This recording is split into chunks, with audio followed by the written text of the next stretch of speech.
1대1 제자 양육 시작하기 전에 소개를 잠시 드리겠습니다. 저희가 2025년부터 이제 우리 중고등부 친구들에게 1대1 제자 양육으로 선생님과 친구들이 1대1 또는 1대3까지 함께 모여서 제자를 양육하는 것을 목표로 하고 있습니다.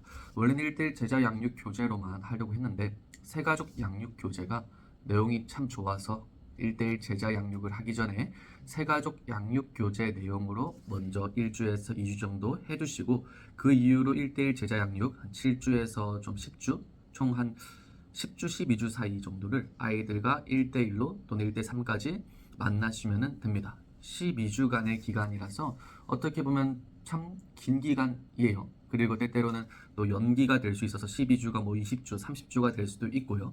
그러나 우리가 포기하지 않고 끝까지 했으면 좋겠습니다.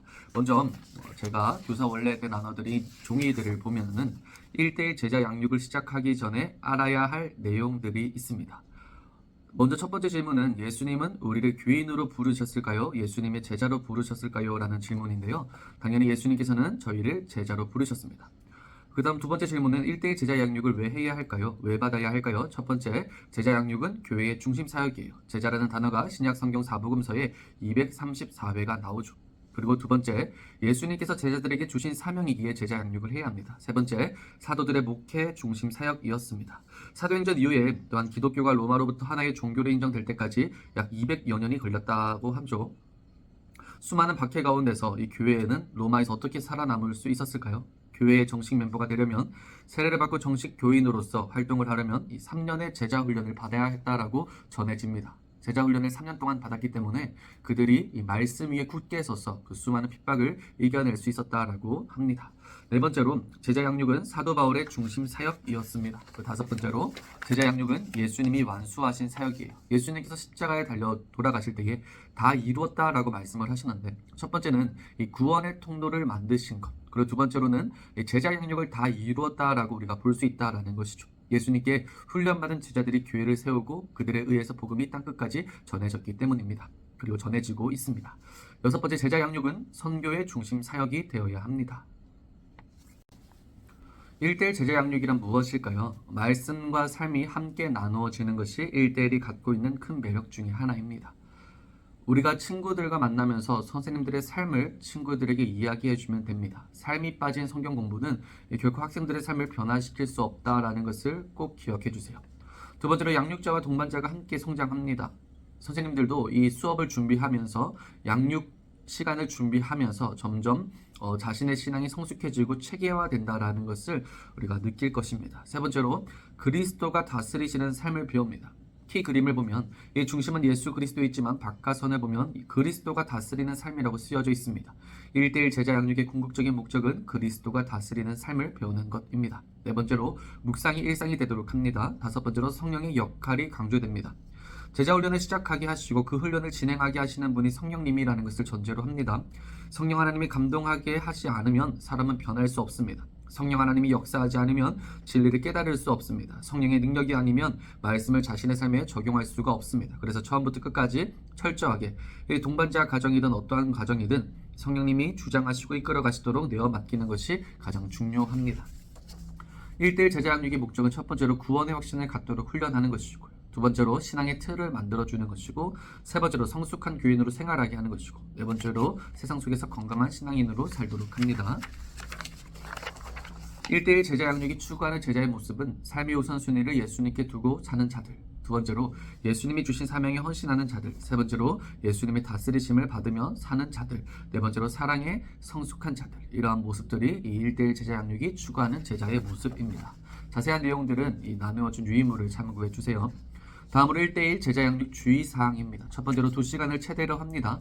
2시간을 넘으면 역효과가 납니다. 부작용이 생겨요. 처음은 좋다고 하나 이 2시간이 넘어가면은 동반자가 부담스러워하죠. 자, 두 번째로 양육 시간과 장소는 동반자 중심으로 합니다. 철저하게 학생 중심이 되어야 돼요. 이 선생님의 우선권을 내려놓고 학생에게 맞춰서 만나는 시간, 장소를 정해야 합니다. 그리고 항상 선생님들은 학생들을 기도하면서 기다리고 있어야 되고 학생들이 나타났을 때는 환영하는 태도를 보여주어야 돼요. 때때로 학생이 늦더라도 동일하게 환영해 주어야 합니다. 최근에 한 친구의 신방을 갔을 때에 그 친구 집 앞에서 한 40분 정도를 기다렸는데요. 또 또 어떤 선생님들은 1시간, 2시간을 기다렸다라고도 합니다. 그렇게 기다렸을지라도 친구들이 내려왔을 때는 짜증을 내는 것이 아니라 반갑게 맞아주어야 되고요. 아이들이 바로바로 나오지 않을 때가 있으므로 이 제자 양육 시간을 너무나 빠듯하게 잡으면 안 됩니다. 1시부터 3시까지 하고 3시 반까지 또 내가 일터로 가서 또 일을 하겠다. 이런 스케줄을 짜게 되면은 아이들이 30분, 40분 늦게 되면은 짜증을 낼 수밖에 없기 때문에 최대한 1대1 제자 양육 뒤에는 최대한 스케줄을 잡지 않으셔야 합니다. 세 번째로 이 학생과의 모든 대화 내용은 비밀로 합니다. 네 번째로 양육이 마칠 때까지 서로 중보기도 합니다. 다섯 번째로 교재를 중심으로 합니다. 선생님들이 뭔가 좀 더 알려주고 싶은 내용도 있을 겁니다. 그러나 그러한 마음들을 내려놓고 오직 교재를 중심으로 해주세요. 여섯 번째로 이 학생의 영적 수준에 맞춰서 지혜롭게 양육해야 됩니다. 무조건 정해진 틀 안에서만 하는 것이 아니라 학생이 못 알아듣는다 싶으면 좀 더 쉽게 해주시고 좀 더 잘 알아듣는다 싶으면 조금 더 어렵게 해줘도 되겠죠. 이렇게 수준에 맞춰서 지혜롭게 하면 되고요. 일곱 번째로 과제를 점검해야 합니다. 원래 1대1 제자 양육은 큐티를 해야 되는데 우리 아이 친구들이 큐티를 하지 않을 것 같다라는 생각이 들어서 제자 양육 전에 기도하는 청소년 책으로 함께 3-40분 기도를 하고 그리고 키 그림을 외우고 3개의 성경 구절을 암송하는 것, 창세기 1장 1절, 갈라디아서 2장 20절, 디모데후서 4장 2절 이 3가지 구절을 암송하는 것을 과제로 하겠습니다. 여덟 번째로 이 모든 제자 양육을 회당 1회, 2회, 회당 마칠 때마다 보고서를 작성해 주세요. 보고서를 작성해 주시고 꼭 지원금을 받아 주세요. 제가 최근에 이제 아이들과 신방을 하면서 아이들에게 1대1 제자 양육을 함께 해보자. 8주에서 10주 정도 너희들이 가고 싶었던 예쁜 카페를 가자고 했더니 아이들이 좋다라고 하더라고요.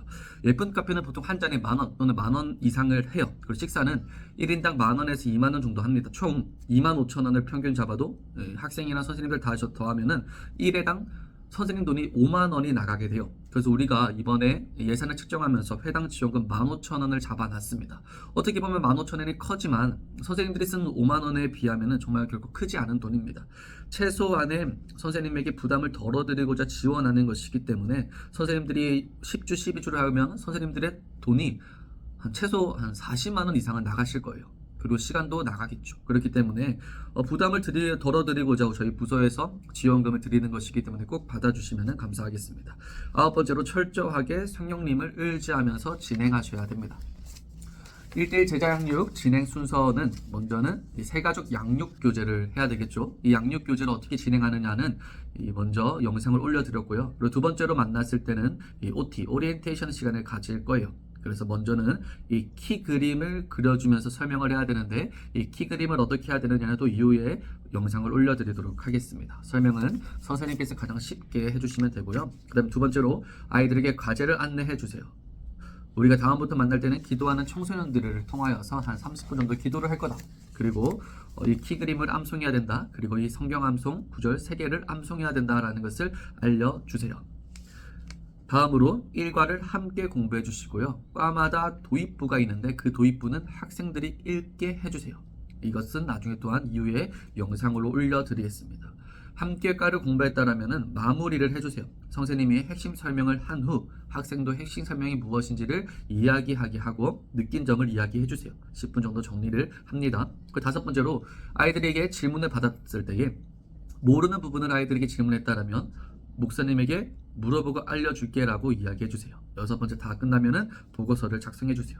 그 다음 세 번째 만남부터는 기도하는 청소년을 하고 키 그림을 외우고 성경 암송을 하고 또 과를 진행할 때에 첫 도입부는 학생이 읽고 함께 공부합니다. 그러나 다 끝나면은 10분 정도 정리를 해요. 핵심 설명을 하고 학생도 핵심 설명이 무엇인지 이야기하고 느낀 점을 이야기하고요. 다음으로 학생이 먼저 마무리 기도를 합니다. 선생님이 그 다음 기도를 하고 다음 일정을 잡습니다. 주의사항은 아이들을 어려워하더라도 이야기를 들려준다라는 느낌으로 계속 하시면 됩니다. 강요는 하지 마시고요. 부드러운 분위기 속에서 아이들과 신앙 교제를 나눠주세요.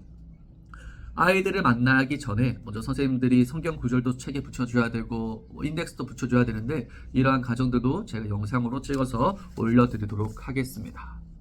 우리 2025년 정말 힘들 겁니다. 때때로 일과 이 사역을 하면서 번아웃이 올 때도 있을 거예요. 저도 최근에 번아웃이 여러 번 왔었는데 그럼에도 불구하고 하나님께서 우리에게 원하시는 것이기 때문에 우리가 최선을 다해서 함께 나아갔으면 좋겠습니다. 너무 힘들 때 서로에게 힘들다고 이야기하며 기도 부탁하며 서로 함께 중보 기도하며 나아간 우리 중고등부 되었으면 좋겠습니다. 선생님들 화이팅입니다. 수고하십시오.